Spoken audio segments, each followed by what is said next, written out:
Hai guys, Assalamualaikum, salam sejahtera dan salam Malaysia Madani. Hari ini kami akan berkongsikan ilmu kepada anda berkaitan dengan makanan tradisional pelbagai kaum di Malaysia.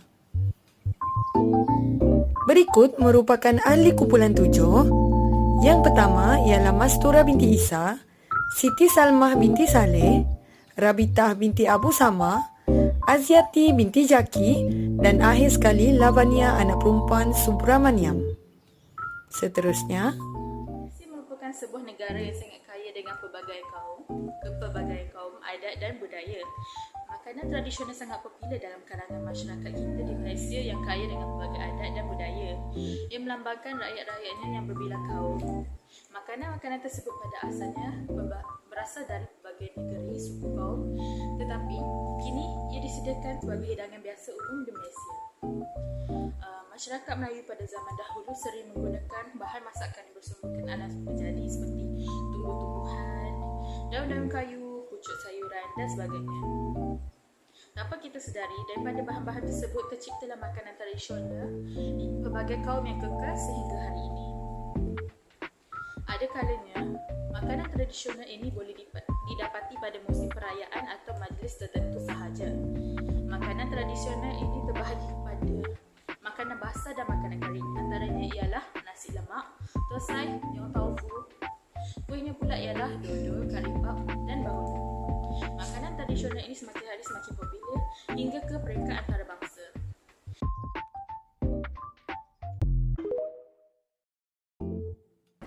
Terdapat beberapa jenis makanan tradisional kaum Melayu seperti cencaluk, nasi kerabu, nasi dagang dan sebagainya. Di sini, saya akan menerangkan tentang sejarah dan cara-cara membuat makanan tradisional kaum Melayu, iaitu nasi lemak. Sejarah nasi lemak ialah nasi lemak merupakan makanan tradisional Melayu yang berasal dari semenandung Malaysia sejak zaman berzaman. Sehingga kini, nasi lemak begitu popular dan dijadikan makanan ruji harian tanpa mengira pagi, petang ataupun malam. Nama nasi lemak mendapat gelaran daripada penggunaan santan untuk memasak nasi. Santan khususnya merupakan bahan masakan yang sering digunakan oleh masyarakat Melayu tradisional. Oleh itu, nasi lemak dikaitkan dengan penggunaan santan dalam nasi yang membuatkan rasa nasi itu berlemak. Nasi lemak biasanya dihidangkan dengan telur, timun, ikan bilis goreng, kacang goreng dan sambal. Seterusnya, saya akan menerangkan cara-cara menanak nasi.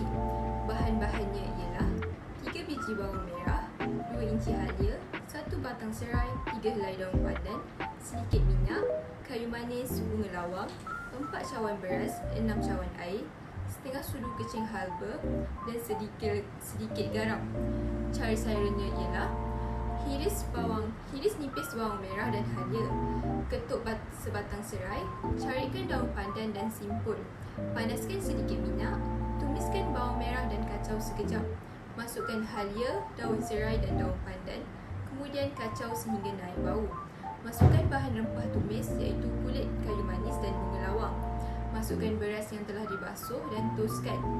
Masukkan santan dengan nisbah 1/1. Masukkan halba, masukkan garam secukup rasa dan kacau sebati. Tutup rice cooker dan masak nasi. Tidaklah lengkap nasi kita jika tiada sambalnya. Jadi, bahan-bahannya ialah bawang besar, bawang putih, halia, 3 helai daun pandan, 2 hingga 4 senduk cili kisar, asam jawa, gula melaka, gula dan ikan bilis. Tumiskan bahan kisar sehingga naik wangi. Kemudian masukkan cili giling, halia, asam jawa dan daun pandan. Kemudian tumiskan sehingga pecah minyak. Masukkan sedikit air, kemudian masukkan gula melaka, bawang besar serta sedikit gula dan garam. Tumis sehingga pecah minyak sekali lagi. Masukkan bilis goreng ke dalam sambal atau boleh juga diasinkan dari sambal tadi. Hidangkan bersama ikan bilis goreng, kacang tanah goreng, timun dan telur. Terima kasih. Saya akan menerangkan lebih lanjut tentang makanan tradisional kaum Cina. Terdapat banyak makanan daripada kaum Cina seperti bakcang, kuih bulan, dimsum dan yisang. Saya akan menerangkan lebih lanjut tentang sejarah dan cara pembuatan kuih bulan. Kuih bulan biasanya boleh didapati menjelang musim perayaan, pertengahan musim buruk atau Tahun Baru Cina. Ia mempunyai rasa yang manis dengan inti kacang merah, adunan biji teratai atau kuning telur masin. Sejarah kuih bulan dikaitkan dengan kisah pemberontakan rakyat Cina sehingga pemimpin terpaksa menggunakan cara menyelipkan sepucuk surat ke dalam kuih bulan mengenai cara menentang puak Monggol yang telah menindas mereka selama ini.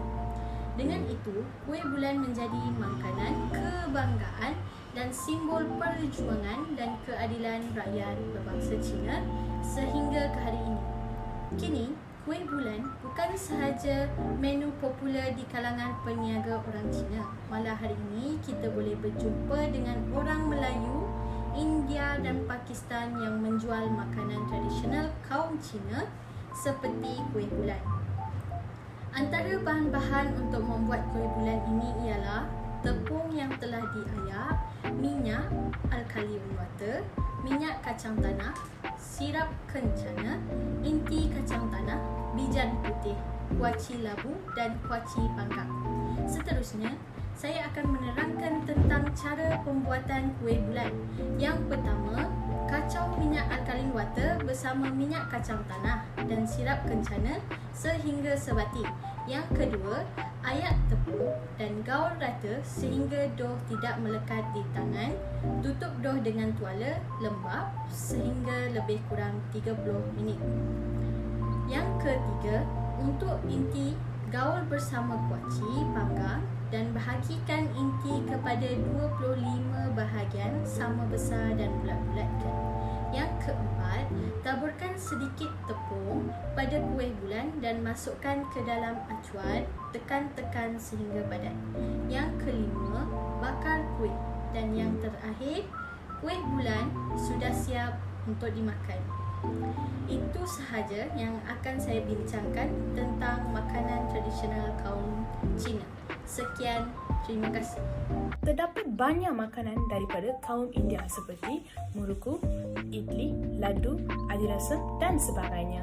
Saya ingin menerangkan lebih lanjut tentang sejarah dan membuat thosai. Thosai merupakan salah satu makanan tradisional bagi kaum India.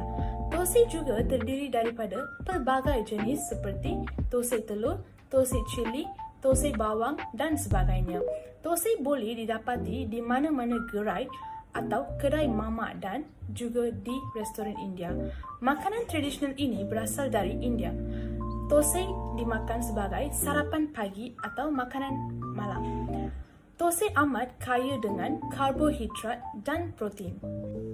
Thosai dimakan dengan pelbagai jenis lauk sampingan.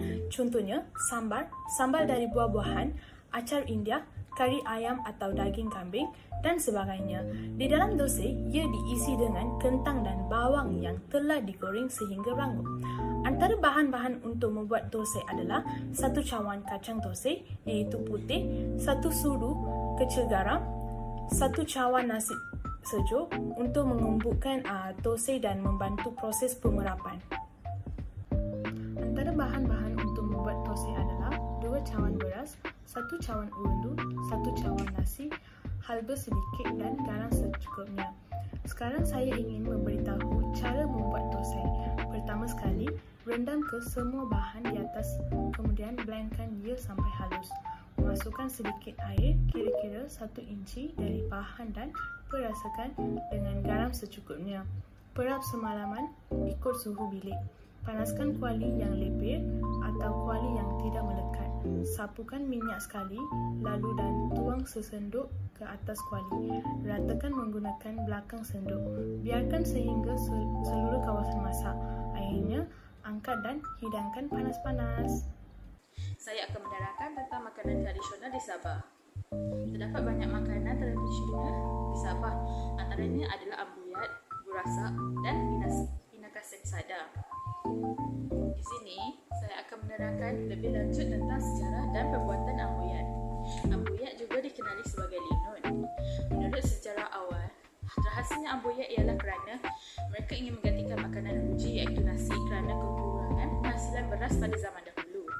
Ambuyat dibuat daripada sagu iaitu kanji yang terdapat daripada pokok rumbia. Pokok rumbia merupakan spesies daripada pohon palma seperti kelapa sawit juga nipah. Ambuyat merupakan makanan tradisi bagi kaum Melayu Brunei. Hidangan ini diperbuat daripada sagu yang diambil daripada bahagian batang pokok rambi yang disebut sebagai ampudo. Ambuyat mempunyai rupa bentuk seperti isi ubi kayu buat putih dan juga bentuk seperti ikam. Hidangan ini boleh dimakan menggunakan chopstick yang dipanggil candas dan dicelup ke dalam sos atau sambal yang istimewa kerana ambuyat ini tidak mempunyai rasa. Seterusnya adalah cara membuat ambuyat. Ambuyat hanya memerlukan 2 bahan sahaja iaitu tepung sagu dan air panas yang betul-betul panas. Air panas hendaklah dituang secara perlahan-lahan ke dalam tepung sagu dan kacau. Air panas juga hendaklah dituang sedikit agar tepung sagu tidak berair dan tidak lekat. Seterusnya kacau tepung sagu sehinggalah strukturnya berubah menjadi putih jernih seakan-akan gam. Laksa Sarawak merupakan sajian yang sangat-sangat terkenal yang berasal dari Sarawak, Bumi Kenyalang. Namun demikian, masih ramai warga negara Malaysia yang belum mengenalinya dan merasainya sendiri. Keunikan laksa Sarawak terletak pada rempah khas laksa yang tidak terdapat pada sajian laksa dari negeri lain. Laksa Sarawak agak berbeza kerana sajian ini menggunakan bihun sebagai menu utama berbanding negeri lain yang menggunakan mi laksa. Selain itu juga, laksa Sarawak tidak berada dalam kategori yang sama dengan laksa dari negeri lain kerana laksa Sarawak menggunakan air rebusan ayam dan udang. Berbeza pula dengan laksa berasal daripada Penang dan Johor yang menggunakan air rebusan ikan. Tambahan pula, kuah laksa Sarawak diperbuat daripada campuran belacan, santan, jus asam jawa dan pes laksa Sarawak itu sendiri. Tambahan pula, tak lengkap sesuatu sajian laksa Sarawak itu sekiranya tiada tauge, limau nipis, bawang goreng, udang, isi ayam, telur potong dan sambal belacan. Laksa Sarawak kebiasaannya akan disajikan pada Hari Raya Aidilfitri, Hari Raya Aidiladha, sambutan Hari Jadi, rumah-rumah terbuka dan untuk hidangan harian. Makanan-makanan tradisional sememangnya menyeratkan perpaduan antara kaum. Hal ini demikian kerana semua kaum di Malaysia suka makan makanan tradisional kaum lain pada musim perayaan dan hari-hari biasa. Di samping itu, mengeratkan hubungan silaturahim antara kaum, ia juga memperkukuhkan lagi persefahaman tentang budaya antara pelbagai kaum. Sebagai kesimpulannya, semua pihak haruslah berganding bahu dalam menyokong usaha-usaha memajukan makanan tradisional. Industri makanan tradisional perlu terus dikomersikan hingga ke arena yang lebih tinggi. Oleh itu, industri makanan tradisional akan terus berkembang seiring dengan kemajuan pembangunan negara. Nama dan imej negara juga akan terus terjaga dan terpelihara.